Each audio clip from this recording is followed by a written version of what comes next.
Do you have an icebreaker? I mean, I'm made of icebreakers.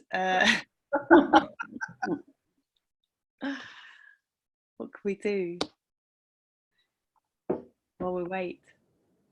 Well, I don't know. I mean, it's quite nice just to have a look around other people's houses, isn't it? I'm particularly enjoying Dave's house. Yeah, Dave actually lives in Renaissance art. Uh-huh. That's not a painting, that's his family in the background.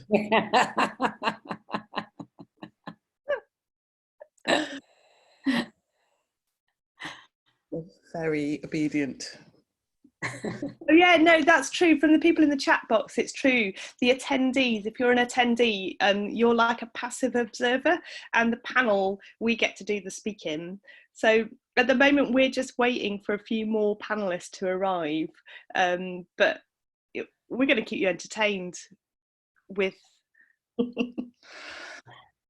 I think the common language, common parlance is banter. Oh, banter. Yeah. Sue Broadway is on the panel. Yes. Could you decide what we're talking about? This is Sue Broadway. Is she coming? Is she coming? I think she's in the room. She's just waiting to be promoted. Yeah, right, John, it's like a dinner party. It's that awkward bit at the beginning of a dinner party when you don't know each other and you just start talking about the weather and, anybody see anything good on telly this week? Ooh, that's exciting. And Kate Tranter would like to know our favourite kitchen appliances. It's a good question.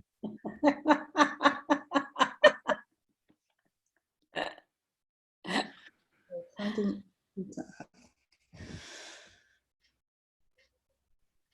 For me, I think it would be my bar mix. Ooh, say more about that. What can it do? It's a stick. Look at that. It's a stick. I love a stick. I love a stick. No, it's one of those stick blenders that goes inside a jar, and you can blend things like smoothies. Yes, Claire, we haven't actually started yet. We're just killing time until the other panelists get here. You're just observing this conversation. We've been given a conversation starter for this terrible dinner party. Favourite kitchen appliances? It's called banter, Claire. Yeah, this is our banter. A stick mix. Okay, thank you very much. Someone has helped me along with the name of the thing.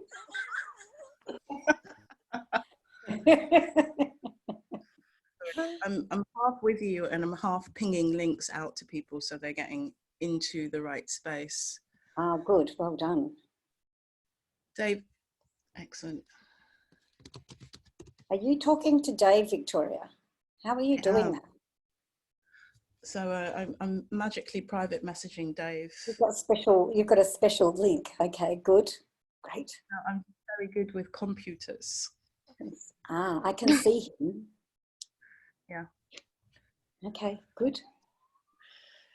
Welcome to all the new people who've just arrived. We're just killing time and waiting for a few more panelists to arrive. This is going to be a discussion from female clowns from all around the world. We're going to talk about what it is to be a female clown. Is that what we're talking about? What it is to be a female clown? I think so. But you're giving away everything. You know, we've got probably another 10 minutes of treading water before we're all online. So.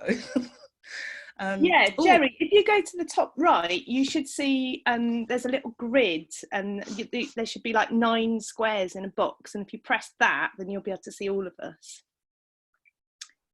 How's that? Oh, I don't know, how many people are watching? Oh, there's 30 participants. There's 30 people watching. I can tell you that. Yes.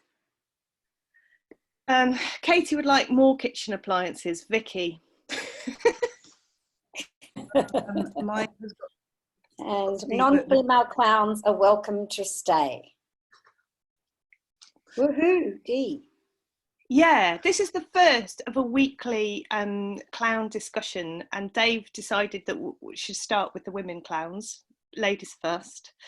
But yeah, if you're not a lady or a woman, you're allowed to be here and listen to us talk about clowning.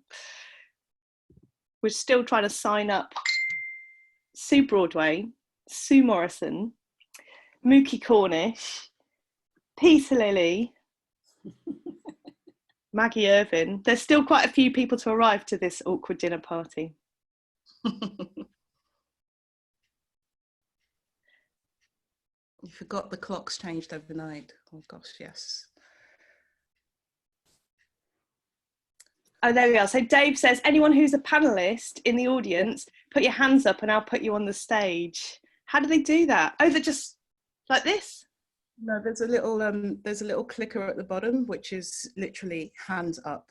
So if you go to the bottom of the screen and click chat, there's Sue Broadway has just raised her hand. Dave, can you see that? No. I can't see that. Oh, Peter's here too. Do I have to go into chat? Yeah. To see it? And on the attendees. We're getting Sue! Where? I can't see it. Peter! They're down the bottom there.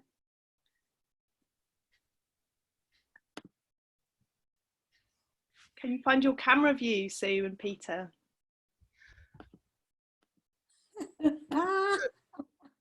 There we go. Yay! How's that? That's yay! There you are. I hope this isn't going out live. It is. With all the beautiful chaos that is happening. So you have to click on down the bottom if anyone's starting. You have to click on the video and click on unmute. Okay. So far we have Deborah, we have Holly, we have Sue, and we have Peter. Yay! Yay! Great to see you. That's lovely to see you all. Deborah, I don't know. Hello, Deborah.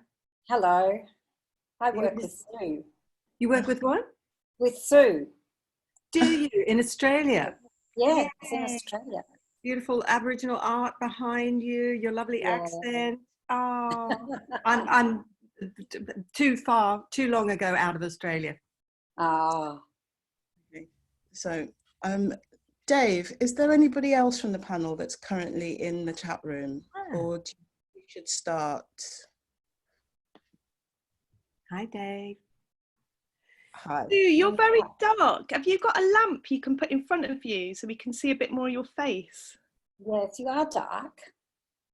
It's night time in Australia. Oh, yeah. It's 10 p.m, yes. Oh, Maggie is here. Hello. Oh, Hey, Maggie. You know what I like about, I love clowning because you always fail first time, don't you? Oh, yeah. You're going like, I can hear you. I can, hello. Hello. Are you there?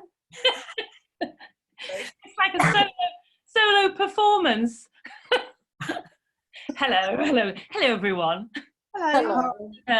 And it's gone noon, and it's windy here, and not in the room, of course.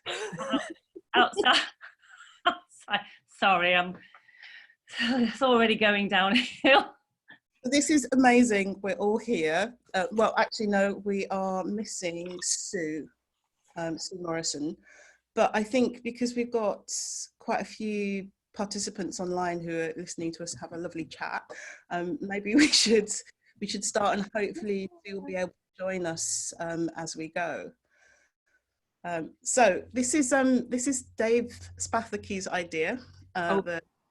Sorry to interrupt you. Kate Tranter on chat is going Mookie. So sorry, Vicky. Oh, Mookie as well, of course. Is she? I don't know, in chat there. Yes. Vicky. Yeah. Sorry, Vicky. So Dave is the host of this Zoom, so he can see who's online and who isn't. Unfortunately, I can't at the moment. I can only see who's on the panel. Yeah. But maybe, is that Dave in the background? But maybe if we start up, then hopefully the other panelists will join us as we go.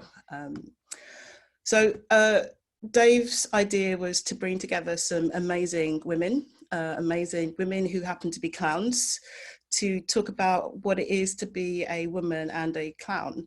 I'll start by saying that I'm not a clown. I'm the artistic director of Upswing, which is a contemporary circus company. So I haven't got a huge amount to contribute to the discussion. You guys have got all the knowledge. I'm here just to be ringmaster and just hopefully make sure that everybody gets a chance to speak.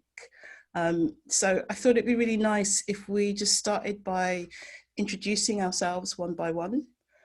So maybe Debra, you can start. Oh, okay. Hi, I'm Debra. I don't always call myself a clown, but I sometimes do, and sometimes I get called a clown. I usually feel like a fraud, whatever I call myself, because I work in circus and physical theatre as a director and a performer. And but I was thinking about how I often feel fraudulent, and I sort of felt like, yeah, that's a lot of what I think women feel about lots of things, and it's sort of then really connected with sort of that strange feeling about, oh, am I a real clown? And has that got anything to do with being a woman who doesn't know if she's a real clown or not? So I just thought I'd start there. Thank you, Debra. Thank you. Holly, do you want to introduce us yourself? Yeah. So I grew up in the circus. I started out in circus theatre growing up with my family had a circus, and we used to travel around doing circus theatre shows. And when I got to my 20s, I worked out that circus hurts. I'm not doing that anymore. So I came down to the ground and I specialised in clowning, and I went and trained all over with lots of different teachers, and I performed as a street performer and circus and all kinds of different. But I'm very interested in performance for non-performance spaces. And then at a certain point when I was 30, I decided to retrain as a drama therapist, because I was very interested in the process, more interested in the process than the product of what happens during creative process around people kind of coming to their perceived limitations. And I wanted to find ways to help people over the threshold of what they thought was their limitations creatively and personally and professionally. So I trained as a drama therapist so that I can help people explore themselves through creative process. So now I'm offering workshops and directing mostly solo autobiographical theatre that is comic, but generally has a kind of tragicomedy feel to it. So that's kind of like sort of my potted history. But yeah, I completely agree with you with this whole fraud shenanigans. Yeah, when, like, I have been clowning all of my life. I started at the age of 6, and still, when I got asked to be on this panel, still I was like, oh, but do I qualify? Yeah, and there's a funny thing that comes up for me around female clowns, and I think this always comes up when these discussions happen online around, oh, here's the female clowns. I think, I don't know, I feel like I'm a clown. I feel like I'm a clown first. I identify as a clown above identifying as a female clown. So I don't know, that's my tuppence worth for introduction. That's great, thank you, Holly. Maggie, would you like to talk a little bit? Yeah, I didn't come to clowning quite so recently. Sorry, I came to clowning much more recent than most of the people on this panel. So my background is that I ran a theatre company back in the 80s, and my theatre training was classical. But then in 2001, I went to university, Plymouth University, to essentially do a theatre performance degree before studying to do a PGCE in drama to become a drama teacher. And on our second module, we were introduced to clowning, and I loved it. I took to it like a duck to water, and And it completely coincided with something very personal in my life, which I was just started to get divorced. And I absolutely convinced that the process of getting divorced, that feeling of freedom, and then being situated in a university setting where there is also permission to experiment, to ask questions, to play, sort of impacted on this ability to take to clowning. And I fast forward to my final big dissertation at university. I thought, oh, well, I'll have a look at women who clown, do that as my BA dissertation. And then when I started looking at literature on women who clown, we just didn't appear in the clown canon, excuse the pun. We just didn't seem to exist. And so I started looking at women comedians in Britain, namely Victoria Wood and Jo Brand, and seeing how clowning and Jenny Eclair, how clowning appeared in their performances. Anywho, I'll fast forward again. I did a PGCE, then I got funded to do an MA on female clown, where I discovered an avant-garde artist called Baroness Else von Freistag-Loringhoven. And she was working with Manoret and Marcel Duchamp at the beginning of last century. And I was hugely inspired by this extraordinary radical artist, not a clown per se, but did a lot of kind of clowning, of which the avant-garde Dada artist did. So I finished the MA, and then I got funded to do a PhD called Toward a Female Clown Practice, Transgression, Myth and Archetype. And that's when I, really started to immerse in the research, in the practice, in training, and becoming a female clown. A clown. A problematic term because it's kind of associated with a type, which I explore and revision clowning in the thesis. And I love the art form. I tend to teach a lot of stand-up these days, but recently adding clowning into how we use stand-up how we use clowning in stand-up, and how we bring the clown into everyday life, into business, into schools, into your love life, whatever it is. It's about really taking you away from theatrical and circus settings into more what I call the everyday. Yeah, thank you so much, Maggie. Right. Shall we go to Peter next? Hi, yeah, thanks. Yeah, very fascinating, the thing that popped into my head about the imposter syndrome and the female surrealists. Every time you pick up a book on the female surrealists, and this one, they didn't see themselves as a surrealist, or they're either an outsider or so very, very interesting. I came to clowning through my first experience working with Philippe Gaulier in 1984. Before then, I always loved laughter and comedy. I grew up in Australia, and then when I came to UK, I started learning mime and physical theatre. So I didn't really introduce who the heck I was, but so we were already this 3-women mime troupe. We were doing things. We hadn't trained as clowns, but we were kind of, some of our pieces were comic. And I always held the thought that because we were doing pieces that were based on women's experience, up until then it had been like usually the everyman mime. And so I was going, but there's all this material about being a woman that we can use. So as we did our pieces, the idea that we could make people laugh. When you make people laugh, they're not using their intellectual judgment, and so that there might be a way to introduce people to new points of view. So that's always interested me. And then when I worked with Gaulier, and he had, there were these techniques, he said, no, look at everybody, then answer the question. And I thought, I love this. I love this. There's a way.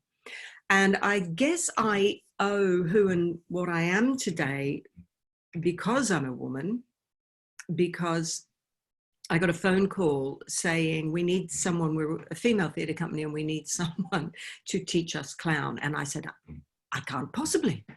I've only just studied with the master, with Philippe Gaulier, and I kept suggesting other women. And you know, there's Annie Stainer, she does Fooling. There's Frankie Anderson, and they just kept saying, I don't know why. She kept saying it has to be you. So it went okay, and I've been doing it ever since. So I'm someone who it's very close to my heart. In my shows, I use clowning and comedy techniques, but I don't dress, you know, there might be clown-like elements to costume elements that I choose for my shows, but I'm not like a professional clown like many of the beautiful clown doctors that I have the gorgeous privilege to have worked with. Is that enough for now? Perfect for now, thank you, Peter. Okay. And Sue, would you like to say a little bit about yourself? Oh, Sue, you're still on mute at the moment. If you unmute yourself.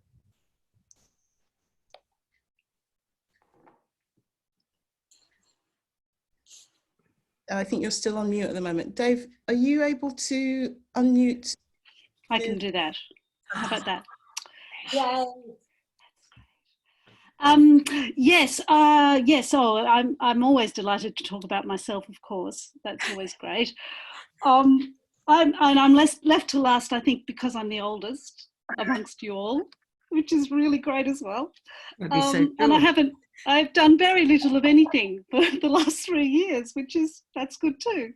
And I'm retiring any minute, and now there's a coronavirus in Australia that means we're all limited to being in our own rooms, which is hard on the clown, I think, because I'm so used to going out and playing with people in the street or in the parks or in a theatre or wherever, and so that's a bit challenging, I think. So what? I'm 65, and like like Holly, I started when I was 5 or 6 performing, and I've been performing one way or another ever since, and sometimes teaching, sometimes directing. And what I've noticed was how many women are clowning now that weren't when I first started. Like when I started, feminist book fair in Covent Garden in 1982 or 83 or something was my first solo attempt at clowning in the street in Covent Garden, and I was the only woman who was prepared to stand up and say I can do a solo show in those days. And that's, you know, so it's been really encouraging. And one of the questions I asked Dave was, where are all the young women on this panel? You know, why are we all of a certain maturity? And that's good too. But you know, we are what we are. I've done a lot, but what's been really encouraging, I suppose, is that I've inspired a lot, and there's a lot of people now a lot of women who are clowning and doing comedy and performing and doing really terrific stuff. And I think that's really good. And that I'm still doing it is also, you know, amazing. Sometimes I think it's amazing. Yeah, that's enough. Fantastic, thank you. Katie was saying that there are a lot of young ones too, they're just not on the panel today, which is a shame. So Dave will do another panel for the young ones as well. And maybe they might be quicker and better at the technique of the multimedia online conversation than we are. Yeah. Anyway. I was struck by the way a lot of you spoke about being a clown first. That was what you saw yourself as. But we all know that when we go on stage, people look at the totality of what's presented in front of them, and you know, they see a woman, or they see an older woman, or a younger woman, or your ethnicity. How does that kind of affect the way that you present or perform, or the material that you approach? That's an open question to anyone. I'll jump right in there and just say there's so many people in my research, like the early female clowns aren't acknowledged as female clowns because they dress as men, and they disappeared as women from the archive in that sense, because their clown character was called by a male name and they dressed as men. And I think that happened a lot more than any of us is aware of, actually. Yeah, can I pop in there as well? Yes. That's a really good point, Sue. I'm very inspired by you, and so thank you for your writings that you have done on clowns. Been really inspirational for me. But I remember when I came into clown, and I was, you know, I kind of went quite sexual, really, and I was told, oh, clowns aren't sexual, and you need to be more androgynous, and so I kind of had to be pushed by the teachers to go into that direction. But this kind of sexual being kept popping out, and to the point where, you know, that's who I, at that point in my life, that's what I was being expressed, and that's what stories I wanted to tell. That was, and so the idea that a clown has to be androgynous or wear a red nose is really not helpful for some people at all. And yeah, that you can clown without having to look like a man or be androgynous. I think that's been my kind of finding, that you can dress up and you can adapt, you can take the role of the construct of femininity and clown just as well. Yeah. in that mask, and as wearing a bowler hat and a pair of baggy trousers. I've softened a lot on that, Maggie, because I used to think that any woman who dressed as a man wasn't worth her, you know, that you couldn't dress as a man and claim to be a female clown. But actually, and one of the things that I did as a clown in my early career was to always be really feminine, a ballerina clown or a fat lady clown or a, you know, etc. But I've softened on that a little bit, because I think that for some people, putting on a male outer shell kind of gives them the strength to do comedy. I think that happens. I agree, Sue. I think it is what is best for in the individual at the end of the day. Yeah. That's what you want to do. I think Nola Ray talked about, you know, being able to stick the knife in when she was dressed as a kind of male character. So, you know, that's a satirical kind of using it as a bit of a weapon. So it's just opening up different masks, isn't it? Sort of, you know, you don't have to be this in order to be a clown. It's what you do. I think the trouble is, the difficulty is that how you are recognised as a clown when you're not dressed as what the common signifiers, I guess. Yeah. So, sorry, did somebody else want to jump in there? I was just thinking, I agree. I think each clown finds their way to communicate whatever they need to communicate of themselves, and costume can help or hinder. I was thinking about pregnant women that I've worked with, pregnant clowns that I've worked with. That has been really interesting experiment of with the audience, can they suspend that and go with and enjoy? And I've worked with some pretty risky female performers who are quite physical and risky whilst pregnant, and I've felt the kind of fear in the audience that has made that laughter quite difficult to achieve, because there's a pregnant person on stage, we need to look after her, we need to care for her, is she okay? Oh my god, she's doing a handstand, is she going to be okay? Oh god. That's been the most interesting, I think, for me as a director. Yeah, pregnant on stage, can you still clown when you're pregnant? Fascinating. So there is a question from the audience. I'll just read it out. What is your take on young women who clown as old women?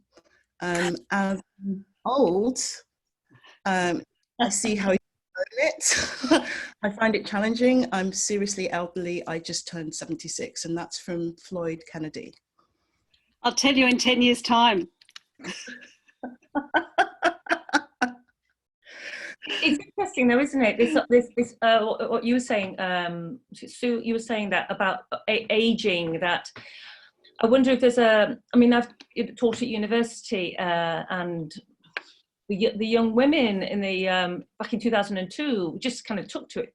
They were very risky and grotesque and naughty, and then it hit 2013 and there was a reticence there. They were far more fearful, and I wondered if it was social media that had created this. I need to look like this, I need to dress like this, and I thought social media may have had an impact. But I think if you give people the right conditions, they'll clown away. But I think, so there are lots, you know, loads and loads of young people clowning, and it's wonderful. But there was a young woman said to me once, well, why do you want to be a clown? As if, like, you know, why would you want to make such a fool of yourself? And I think when you, for me, it was finding this complete liberation and freedom to be mischievous, to be naughty, to cross those boundaries, to really say, I don't want to behave anymore. And if that's an age thing, so be it. But it'd be interesting to know for young people, is that still an age thing? So I feel like in some ways becoming clown for me happened more as I got older, and it was to do with a shift in perhaps other performance styles. And I don't feel it was particularly conscious as much as get to the point of I really no longer have any ambition, and this frees me to speak my truth and to have maximum amount of fun with that at the same time, without fear of who may be offended. That's I was one of those young women that played old women. I had a lot of old lady characters when I was in my 20s. I had this huge Jewish grandmother character called Nana, who was trying to get her 3 revolting grandsons married off to members of the public. It was a street show, and it only worked because I was playing an older woman who didn't give a shit. I needed that freedom, I needed that authority, I needed that twinkle in the eye to make the whole thing work. And for me, you know, it's amazing exploration. I sort of based the character on my own grandmother, and I did a lot of research into Jewish grandmothers, and it was, you know, an amazing experience to kind of go on that journey and to be embodying that character of an older lady for years and years while I performed that show. So I'm sorry that you've found it offensive that young women are embodying older ladies in their clowning, but for me it was a real key. It was a real key to finding that freedom that you just spoke about there, Deborah. I'm not sure whether the questioner was thinking about it being offensive, but just as a frame for understanding how people find their way to the clown, you spoke so beautifully about, you know, and there's a really interesting dialogue that's happening about being able to be in a space where you can risk failure. Because for a lot of women, actually, we're taught that we need to be well behaved and we need to be perfect. I'm really curious about how you navigate that as a clown and as a woman on stage. Just two points just on that subject of age, and isn't it interesting that as well as, you know, how we are, whether we can be sexual or not, you know, like how we are at different ages, being extra awareness for female performers. I just sort of at the anecdotal level, because that's sometimes useful, back years ago I had a character in a show called Hiroshima Mon Amour, and I played this woman who was an Edith Piaf impersonator. And I remember thinking, oh yeah, she's old, she's in her 40s. And of course, I'm well past, I know, well past that now. But this character, and I did kind of channel my mother, who was, you know, naughty and you know, could be vulgar and, you know, in the sweetest of ways. And it was so liberating. So I'm sure that's why younger women do it. I mean, they're not targeting age at all, but they're just channeling something. Any performer is just channeling something. So yeah, I miss that character. And sometimes I think, oh, what would it be like if I was back as her? And just the other little bit of anecdotal evidence was when I did my show Chastity Belt, and I'm talking about aging, and I talk about, you know, the whole thing about the show was, you know, what, not having sex. You know, I'm someone who doesn't have sex. You know, when you get to that age where you just don't have sex anymore, and all the different angles on that. And so I played the goddess Diana, or Artemis, in older, and then I also did a crone. I did a bit as a crone. At the moment, I see Liz Agus is working on a piece with the word crone in the title, and I can't wait to see that. But there was someone, I got a little report back. I was doing it at the lovely Live Flesh festival down in Barbican, Plymouth, your area, Maggie. Yeah. And someone, an older woman, was upset.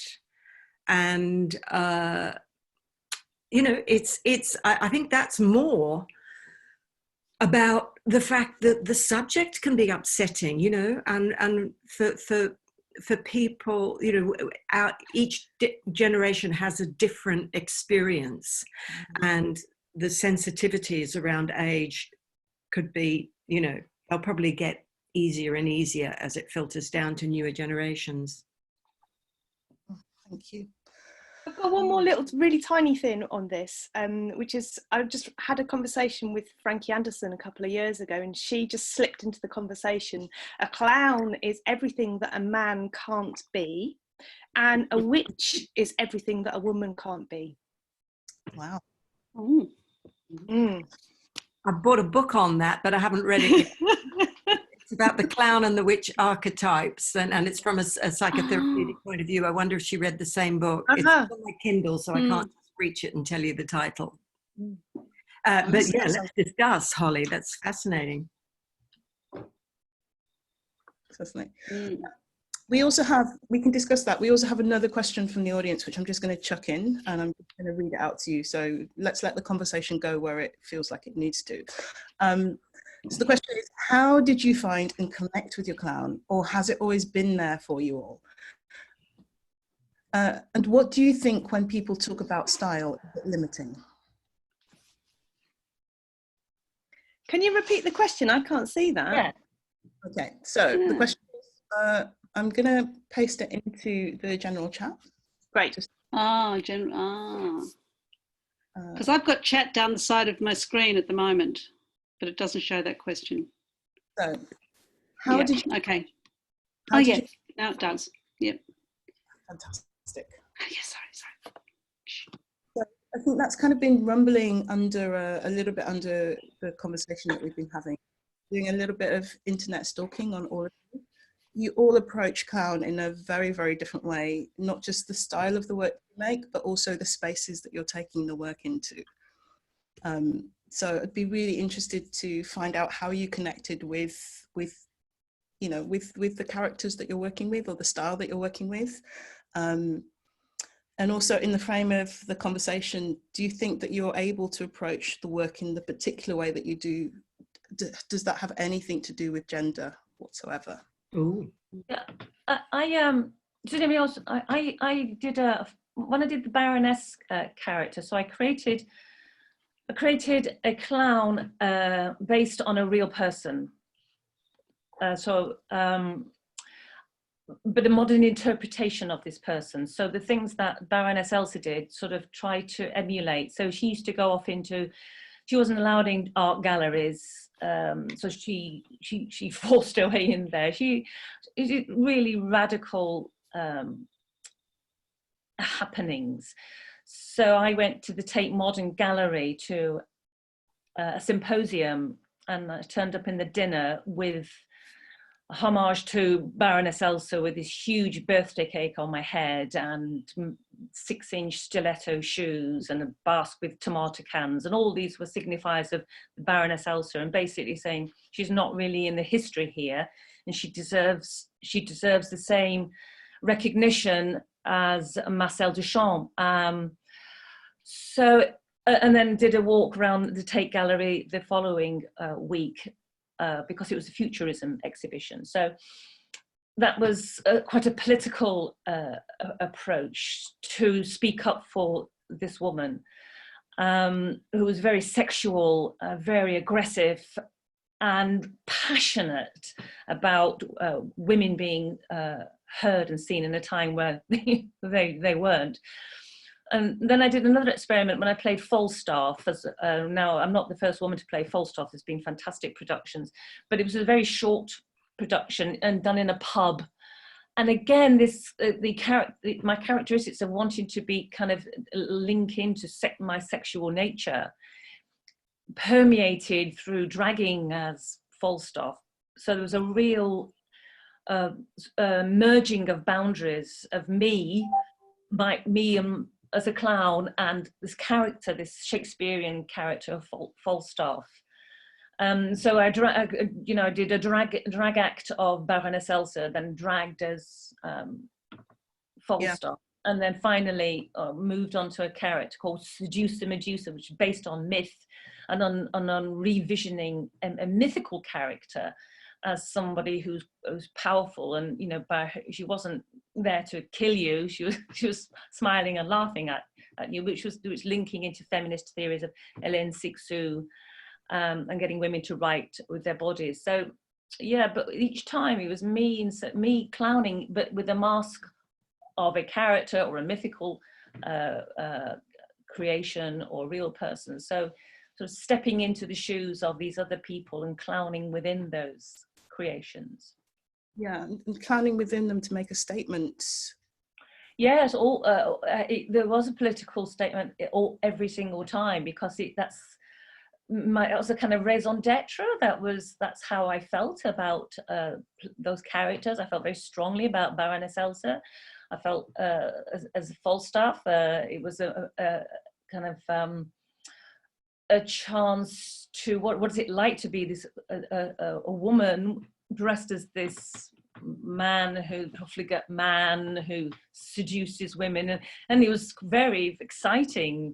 And I thought, wow, I can be him and her at the same time. Yeah, it was a wonderful transgressive experience. And seducer, but I mean, once someone said to me, "Oh, we don't know you're a clown." How do we know you're a clown? You don't look like a clown. But that is problematic, isn't it? I'm going, well, I am. Get over it. So that it's problematic, isn't it? It goes back to, if I'm not dressed and looking like one, how do you know I'm a clown? And that's that beauty of how far you're going to push the boundaries. How far can I take this character? What can I do with this clown? But the mask helps because it gives you something to play with, doesn't it? It gives you a context. It's great, Maggie, that you claim the word clown, because it's like I spent the first half of my career reclaiming the word circus. It was such an terrible word. Nobody wanted to be associated with circus. Everything, anything to do with circus was a horrible thing. And now clown, and I think clowning is the same. It's like by saying you're a clown, you're immediately dismissed. Well, it's interesting, isn't it? Because we've got political clowns, we've got scary clowns. Yeah, and theatre clowns. Theatre clowns. We have this clown and we have a magician clown. Magic clowns. It's problematic, isn't it? But it's such a powerful, because when I was doing my research, clown was always referred to as he. Sorry. So, to talk as she, it feels like I'm claiming something. The clown has been powerful. The clown is powerful. Such a powerful character, such a powerful mode of being. so, you know, I say, come on, women, do it, be clowns, find that, do it. Can I just talk a little bit about the relationship between sexuality and clowning, because I think it's been touched on and it's been asked about as well.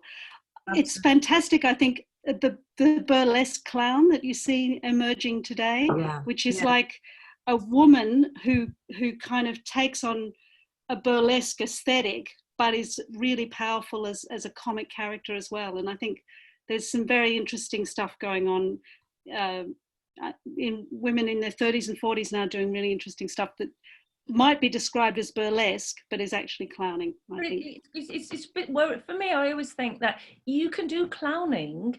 You don't have to be the clown to do anything. You can be a clown you do clowning in burlesque. You do clowning as the Prime Minister. You can be a clown. You could do clowning in whatever a costume or a job you want to do. I think we become too fixed on this is what the clown does. You can clown in so many different modes of being. You can clown, you know. So I think for me, it's important. And I think burlesque, when I saw a fantastic performance, I'm trying to think of her name, fantastic performance, burlesque, sat there with nipple tassels.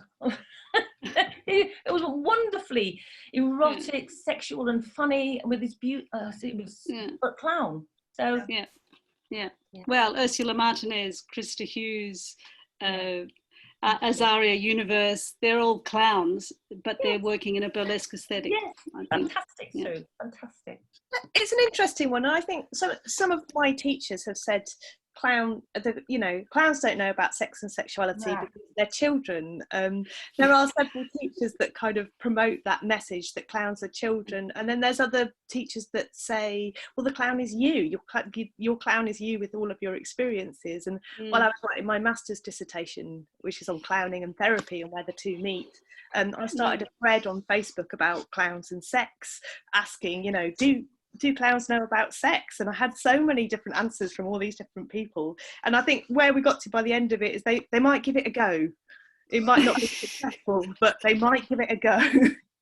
And I think when I'm teaching, I hold a space where it's possible to explore sexuality, sex and sexuality through clowning. Why not? We can explore everything, gender, we can explore mental health, we can explore grief, we can explore whatever people bring to the table, you can explore it through clown. Yeah, I think sex is just a great context to do clowning if you want to.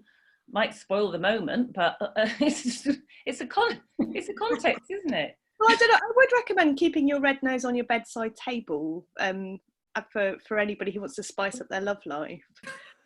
I think there is a really idea about the clown not understanding sex. So much of women's presence in public space is about sex and sexuality, and holding that space. So when you're working with a discipline where people are asking you to remove that, it changes the way that that women function in that space, which I find really interesting. Deborah, I wanted to pull you into this conversation a little bit, because I know that you and Sue work together quite a lot, and you work a lot from personal experience, if I'm correct, that you use life as an inspiration for the clowning that you make. Yeah, well, the show that we made together called One and the Other is very much a sort of memoir-based performance of, so it draws on our personal skill set as well as our personal histories, our autobiographies, I guess. Yeah. And we certainly, I don't think we went out to explore sexuality, but our sexuality certainly becomes present in one of the scenes, particularly, which we call the fuck you scene. And it's the clowns, as Sue and I, deciding to say all the fuck yous to everyone we'd want to say fuck you to in the world. Fantastic. For all the reasons why. Yeah. And can I just... in some ways that scene, sorry Sue, you please jump in, also explored, the clown's anger, actually. Sue.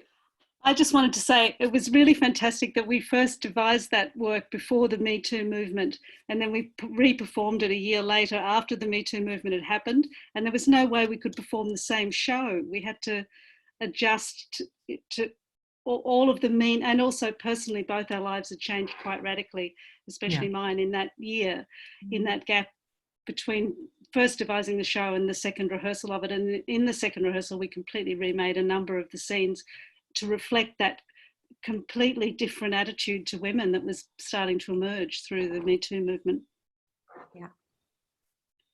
Yeah, this is really, is it okay if I go ahead? Yeah, please. Fascinating, and bringing together a few different threads, you know, like how you present yourself. And a lot of my work has been autobiographical. So taking the problems that I'm faced with and working them through. And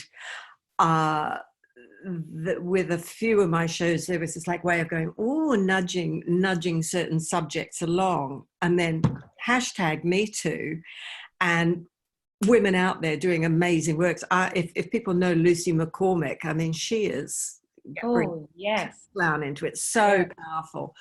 And I'm now thinking, well, what is my voice? I did a lot of exploring of my fear of getting older, and I've done that subject. So what next? Who else?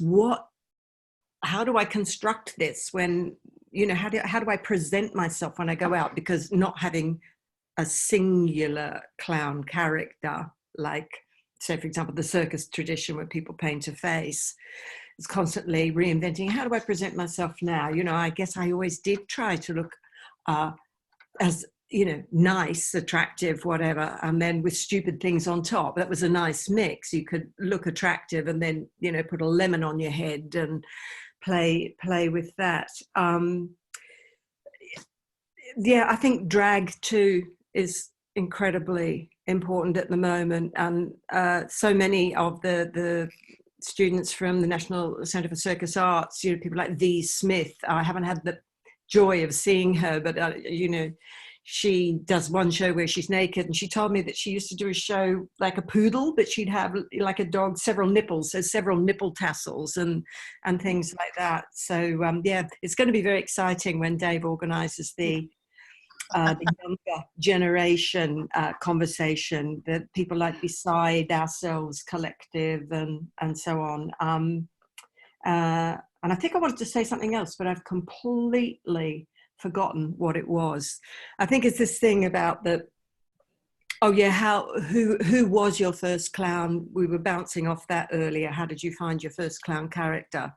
And I guess in the Three Women Mime, we did housewives who did a whole circus, but with household objects, you know, so that the egg beater became the unicycle, and, you know, you still walked on broomsticks and things like that. So that was already, the femininity was already in my first clown approach. And the first costume that Philippe said to come back as a punk rocker, a little punk rocker. So mini skirt, he said, lots of spots on the face and things like that. Very clever to help liberate away from, you know, looking, you just break up my normal look back then. Yeah. Fascinating. So I just love it when Maggie speaks about her clown activism. Really exciting. Yeah, it's interesting because when I was doing the PhD, I thought, I wonder if other women would like to clown, but not women who are in theatre or circus. So I went to some business women's network meeting, and you had 1 minute to do a pitch. You know, I'm a solicitor or this and that, you know, I'm an accountant, whatever they were doing. And I stood up and said, well, I'm a clown, and offer people the chance to feel liberated, to be more open, playful, let their hair down. Anybody interested? And out of 18 women, 12 turned up. And then I went to another meeting, 32 women, asked 32 women, business women, these were business women, 25 people went, yes, please. And I thought, wow. So I really try hard to spread the idea of clowning being really empowering for people, for women. I think an age thing, there is an age thing, but I've had young women come and be fantastic clowns in my classes. Really fantastic, really physical and playful, and sometimes a bit naughty. It's been very exciting. And I remember watching the program on the fantastic Nina Conti. She went to the clown school. She went to the clown doctor, didn't she? Yeah, Theodora. And then we saw her, and then they took Monkey away and said, just try and make the children be funny, put a red nose on. And I thought it was really sad that they took away the skill that she can make people laugh. That just going to put a red nose on and make people laugh. It doesn't work like that, does it? And she went to a clown class, and the camera flashed onto her, and she was kind of wiggling her breasts around, and she said afterwards, she said, I felt a bit naughty. And I thought that's sometimes for women, that's what happens, isn't it, in clown? We just let go. We're not worried about what people think of us anymore. And I'm not sure, again, going back to what Deborah was saying, is it because we don't care anymore? We're just thinking like this, or is it because we're so in the moment, we're not really focusing on being bothered? So it's interesting, isn't it, what happens in a clown class and whether that's allowed. And sometimes I've been in clown classes, that's not allowed and that is allowed. And I think, we should allow people to let stuff happen, let it all out. Yeah. Sorry, me butting in again, but two things. I want to know the name of the show that Sue and Susan and Deborah did. And the other thing is, because I teach this thing called dark clown, and I talk about the continuum of human expression. So, because sometimes you see the clown holds up a mirror to humanity. And so if you're talking, which way is it? Anyway, whichever, red-nosed clown is like silliness, bossiness, enthusiasm, etc. And then the dark clown stretches it over here to horror, fear, and shame, physical pain, lack of dignity, and there's bleed-through areas, of course. But so potentially all should be available to the clown. I love what, and would kind of like to hear more about the rage, the anger, of that show that you made. Yeah. I'm just going to let you know that we're coming close to the end of the hour, and I know that towards the end Dave wants to open it up to involve some of the people that are watching and listening to us in the conversation. So he's probably going to do that, and it'll happen as we're talking. I also wanted to say a big thank you to Dave for kind of organising this and pulling it all together. It's freely accessible to everybody, but if you want to make a donation to help Dave continue this work, I'm just going to post a link in the chat group where you can make a PayPal donation, like a virtual tip jar. Great.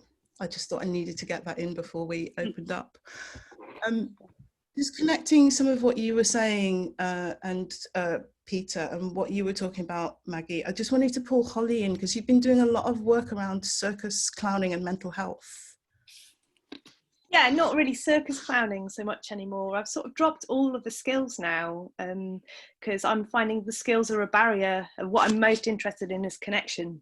And I've really struggled over the years to find a way to keep performers connected with audience, with the wall of skills that seem to separate. So yeah, it's less and less skill based now, and it's more and more one person working with their own story. But my dissertation research was about, I had a group of women, actually I had a group of 8 women, and we explored how clown skills training could be beneficial for mental health. And so a group of 8 women, all with mental health issues, with depression, bipolar, anxiety, and we tried different kind of clown experiments, smashing together mindfulness and clowning and reflection, just and it was fascinating. It was totally fascinating, and the same happened as what you were just saying, Maggie. It was wild. Like a lot of the weeks, it was so wild, and a lot of these women work in healthcare. They're all healthcare professionals, and they're running around with their tits out, but they were saying, "Wow, do you know this should be supervision? We should be doing this as our clinical supervision. This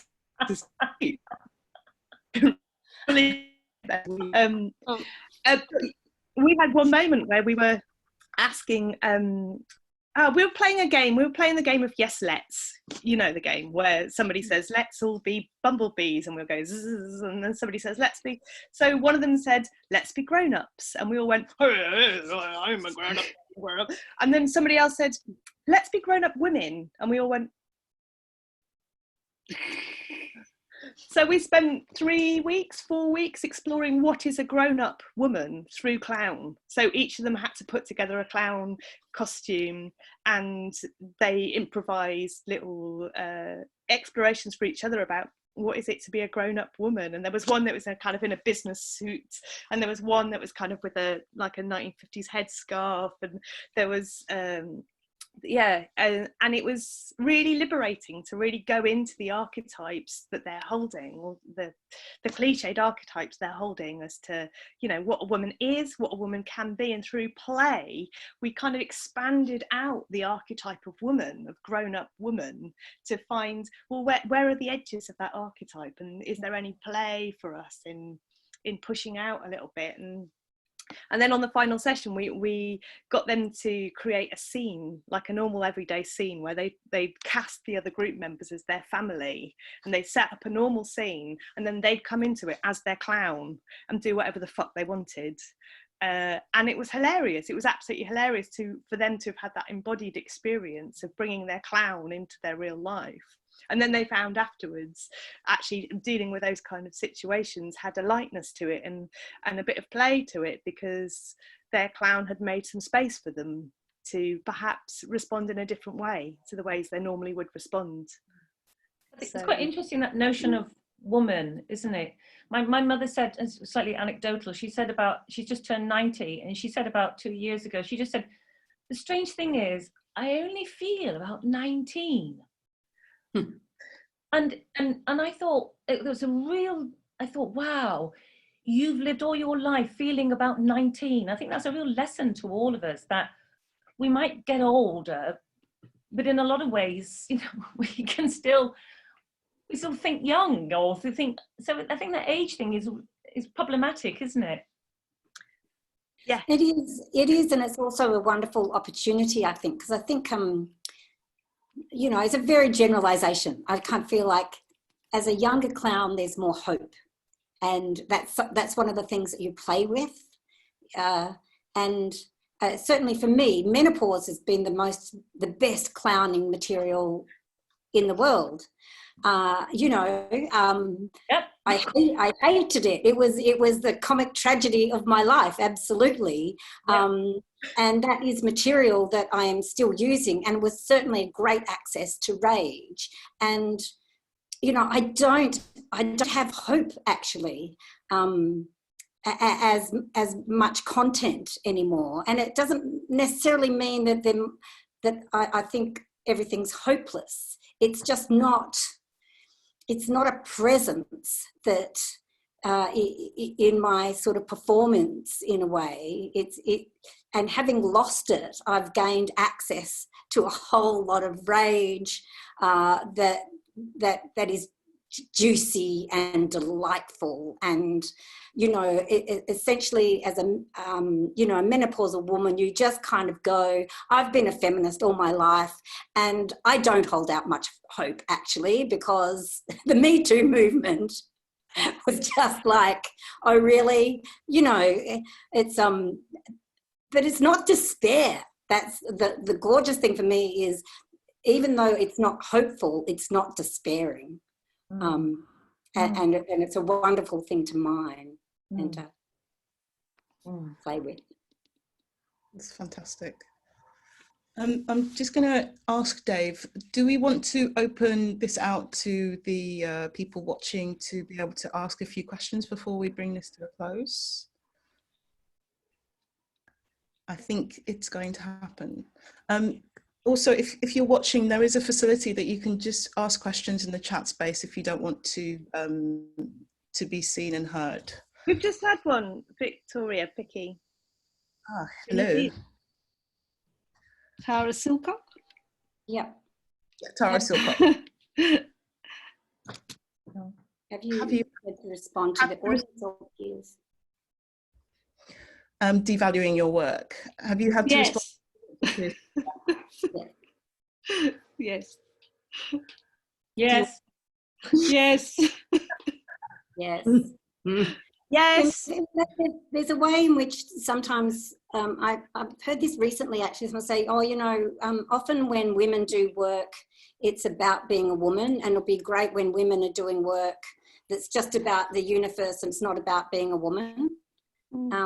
You know, so that sort of covers everything, doesn't it? Whether it's our sexuality or not.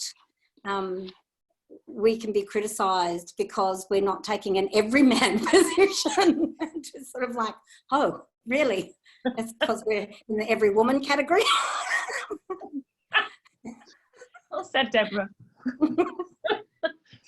But yeah, I wonder, maybe it's confusing. Maybe it's confusing because the clown archetype, I don't know, maybe the clown archetype is androgynous. Maybe the archetype of clown in its purest form is androgynous, and so to put a layer of sexuality or gender on top of that, I think but it's male androgynous, isn't it? It's a male figure, yeah, whether it's androgynous or yeah, not. I mean the word clown came in the 1600s. You know, there used to be lots of other words to describe these entertainers, from jesters to fools.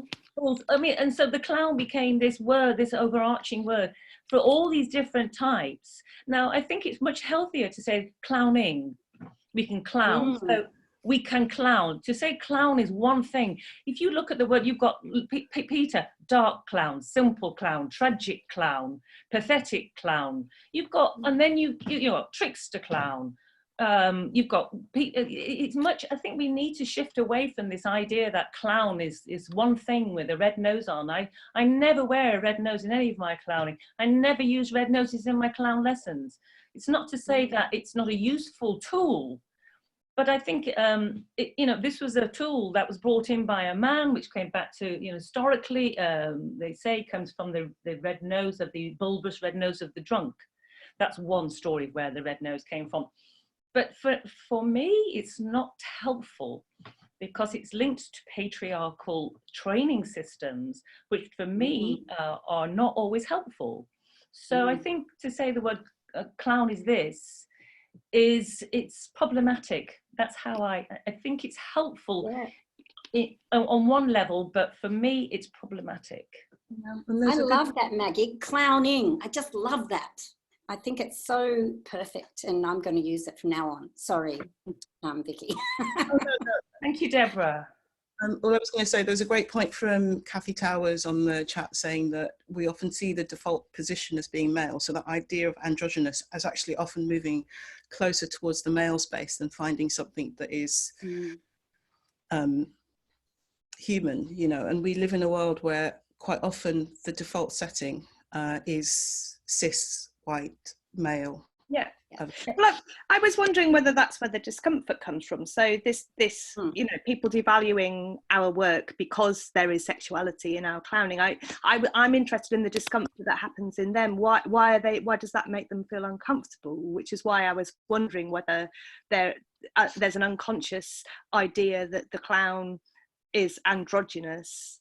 And what you're saying here is that maybe that leans heavier towards the male side of androgyny, and then to see if the female kind of the femaleness on top of that is confusing, which is where the discomfort comes from, which is when people say, no, that shouldn't be allowed, you shouldn't be allowed to be a female. I don't know, I'm just questioning, I'm just speculating where the discomfort comes from. Laughter and sexuality are very powerful positions. You mash them together, you're very powerful.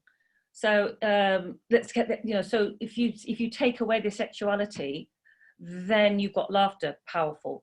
But I think though, by Helen Sixou says, well, you know, we should be using our bodies to mediate, should be writing with our bodies, and that means everything. That means our sexuality, our lived experiences, our stories. And I think from a feminist point of view, merging those feminist theories with clowning can be very empowering, but it also can threaten the status quo. Yeah. Absolutely. We are 10 minutes past 1 o'clock, which means we've kind of come to the end of the conversation. And as ever with all of these hour-long conversations, it feels like we're getting into really interesting new territory. But we do have to come to a close. It'd be really lovely if you have any final thoughts that you want to share on the discussion that we've had. We're getting lots of messages saying that it's been a really lovely discussion. And if there are any resources or links that you want to share at the end of the conversation too, that would be lovely to pass on to the listeners right now. Can I just pick one point? I'm always interested how many female clowns there are in Australia. And so many Australian, a lot of clowns come out of Australia, female clowns. So I wonder what that cultural, you know, I think Nola Ray, Peter, you, yeah, Peter, Nola Ray, Sue, there's a, that interests me. It's not as something I've researched yet, but I think it's definitely for Australian, definitely what's cultural in Australia. Just to be said, I'm not, you know, the average Briton isn't doing the clowny bit, but it's just interesting that a lot of people do clown in Australia. Yeah. I'm sure once we start to, you know, when Dave sets up the talk with the young ones, we'll get more information on what's happening in Britain. But Sue, do you historical? That, sorry, Pete, it's historical. I meant that historically. Oh yeah. So thanks. So I think it's the outsider point of view. Growing up in Australia, it was like you know, you'd read a sentence in a book, and it was one of those April mornings, and I go, what do you mean April? Why mention the month? You know, because particularly in Queensland, there are no seasons. But it's that thing, you're an outsider, you came from convicts, all of that. So we've always had this alternate point of view. Fascinating. Thank you. Fascinating. And I think the larrikin is a strong cultural comic element in Australia. The larrikin. Larrikin. Great man word. or woman, yeah. Say more about that, Deborah. What is larrikin? Larrikin, it's kind of like a rule breaker, but it's done with humour in a way. The larrikin often breaks the rules or pushes the rules, but does it with a tongue-in-cheek and a sort of wink, nudge, look at me breaking the rules. Which is very sort of clownish, you know, that thing, that the knowing of the or the playfulness of breaking rules, I think. Is that L-A-R-A-K-I-N, larrikin? L-A-R-R-I-K, sorry. L-A-R-R-I-K. Thank you. That's interesting. Yeah, Mike Finch actually talks about the larrikin women that have come through Circus Oz in particular. That's Circus Oz has really celebrated that sort of larrikin woman on stage. That's kind of bold and brassy and telling people off and breaking rules. Yeah. There's also a theory that women in Australia were terribly oppressed by the fact that there were hardly any of them and lots of men in the early colonial days, and that's kind of carried over into a willingness of women to stand up to that oppression. Thank you. That's really interesting. Go girls. There's a request for Deborah to write a book on a larrikin. Okay. We've got only one question that's come through, which is, Maggie, if you could share the name of the female surrealist artist that you mentioned. Okay, Baroness Elsa for short, but her full name is Baroness Elsa von Freytag Loringhoven. Fantastic. She's actually, they're trying to establish for her that she is the originator of the fountain, Marcel Duchamp's The Fountain. The evidence is that she's the one that came up with the fountain, the urinal, that Marcel Duchamp had to claim it because she was a woman. So he claimed, and they're still fighting it for her to have the credit. So I'm passionate about her life story. She was forgotten about, died penniless when all these artists these male artists went on to be very famous and very wealthy, died penniless. Yeah.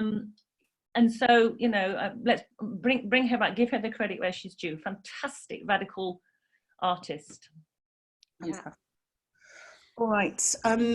I think we're going to have to come to a close there. It's been really, really brilliant hearing from all of you and listening to you. I feel like I've just learned so much in this conversation. I've got a cheeky heckle from Mike Finch going on there. That's thank you for a fantastic conversation.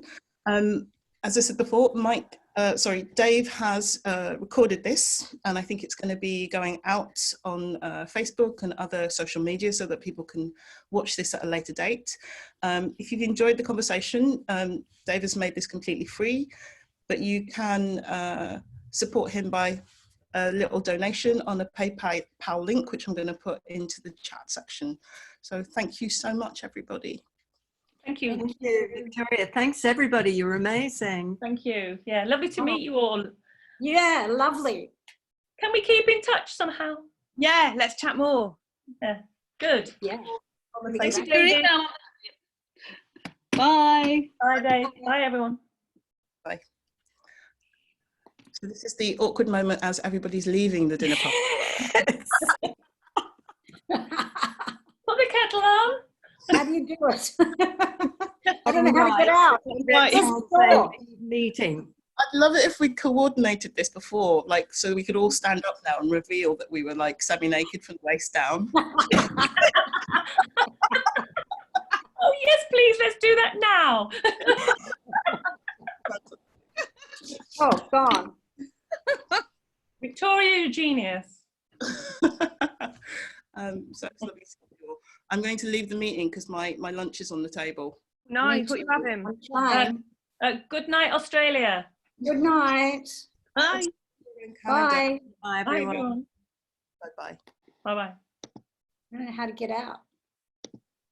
Still looking for the door. If you go to the corner of your screen. Okay. Yes, here it is. A leave meeting. That's the one. Done. Bye-bye. Thank you. Bye-bye. Thanks.